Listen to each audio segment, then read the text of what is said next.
సామెతలు 31 గ్రంథంలోకి వెళ్ళి 8, 9 వచనాలు చదవమని చెప్పింది. సామెతలు 31 8వ వచనం ఏంటి? ఎవరన్నా చదవండి. మూగవారికి దిక్కులేని వారందరికీ న్యాయము జరుగునట్లు నీ నోరు తెరువుము. నీ నోరు తెరిచి న్యాయముగా తీర్పు తీర్చుము. దీనులకు, శ్రమపడు వారికి, దరిద్రులకును న్యాయము జరిగింపుము. ఆమేన్. ఇప్పుడు చెప్పండి, మౌనంగా ఉండాలా, మాట్లాడాలా? అసలు దళిత క్రైస్తవుల హక్కులేంటో, దళిత క్రైస్తవుల వాస్తవ పరిస్థితులేంటో తెలియని కోట్లాది మంది దళిత క్రైస్తవులు ఉన్న నా సమాజంలో నా గురించి, నా కుటుంబం గురించి చూసుకొని నేను మౌనంగా ఉండాలా, మాట్లాడాలా అని ప్రశ్నించుకున్నప్పుడు ఈ సమాజంలో ఒక సభ్యుడిగా మాట్లాడాలి అని నేను నిర్ణయించుకున్నాను. అలాగే ఈ దేశంలో ఉన్న కోట్లాది మంది దళిత క్రైస్తవ కుటుంబాలని దగ్గరగా చూసిన, ఆ అనుభవం ఎంతో ఉన్న ఒక వ్యక్తిగా మాట్లాడాలనుకున్నా. క్రైస్తవులకు ఎస్సీ హోదా రద్దు, ఇది ఒక వార్త. ఈ రెండో మాట అందరూ వినాలి. ఒక కుట్రపూరితంగా, ఒక పద్ధతి ప్రకారం, ప్రణాళికాబద్ధంగా ఒక కుట్ర ప్రారంభమైంది, ఒక ప్రచారం ప్రారంభమైంది. ఆ ప్రచారం ఏంటంటే, ఆంధ్రప్రదేశ్లో ఉన్న దళితులందరూ క్రైస్తవులే. మొదటి విషయమేమో దళిత క్రైస్తవులకి ఎస్సీ హోదా రద్దు. ఇదేదో చింతాడ, ఆనందకు సంబంధించిన సమస్య అనుకుంటే ఎవరింట్లో వాళ్ళు ఉండొచ్చు. కానీ గత కొన్ని రోజులుగా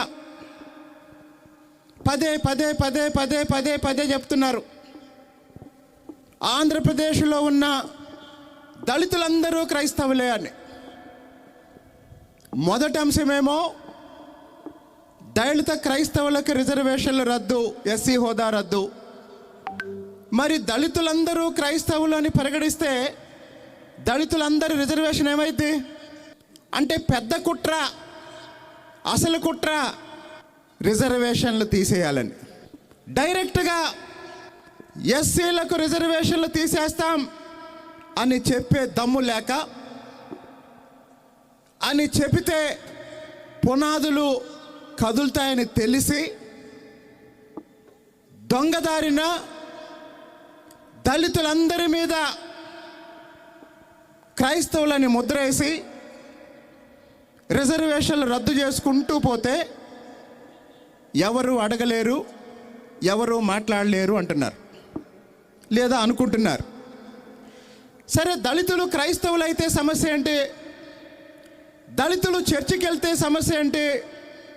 దళితులు చర్చికి వెళ్తే తప్పేంటి?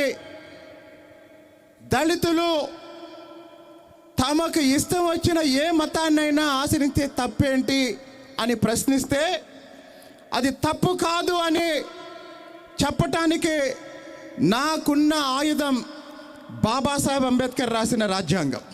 బాబాసాహెబ్ అంబేద్కర్ రాసిన రాజ్యాంగంలో ఈ దేశ పౌరులకి ప్రాథమిక హక్కులు ఉన్నాయి. మరి ఆ ప్రాథమిక హక్కుల్లో మత స్వేచ్ఛ ఒక ప్రాథమిక హక్కు.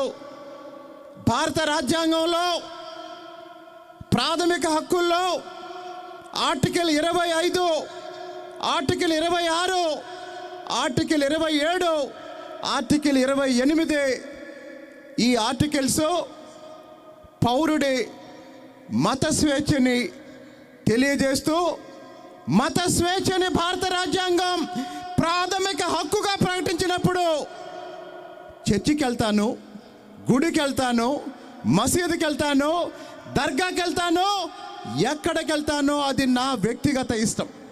నా తండ్రి కొలికిపూడి సుబ్బారావు వెంకటేశ్వర స్వామి భక్తుడు, అందుకే నాకు శ్రీనివాసరావు అని పేరు పెట్టాడు. నా తల్లి మంగమ్మ చర్చికి వెళ్తుంది.